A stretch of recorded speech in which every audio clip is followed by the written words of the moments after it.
Hello, my name is Tim Rue. This is another of a series of talks we're doing around our tools. This particular tool is the scenario development tool. Scenario planning was originally developed by the Shell Corporation, the oil company, in the 1960s, and its first big success was in 1967.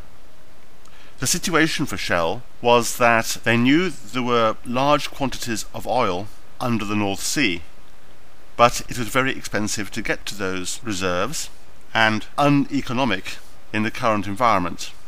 However, if the oil prices were to increase, that would become interesting.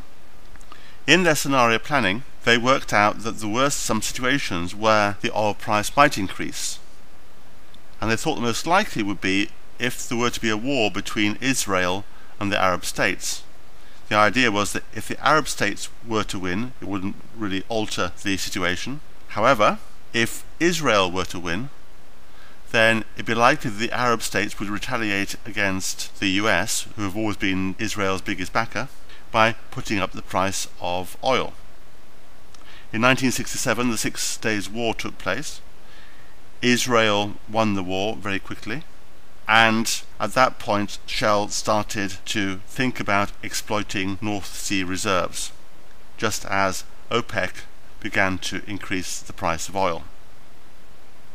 The tool we have is the scenario development tool, so it doesn't go the whole way through scenario planning, which really has 2 parts to it.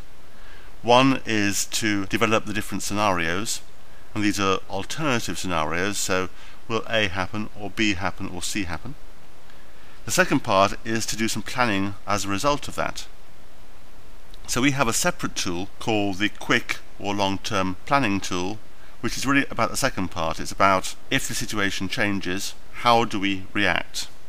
The tool I'm talking about here, the scenario development tool, really takes you to the point of having 3 alternative scenarios and then mapping out those scenarios in what are called event strings.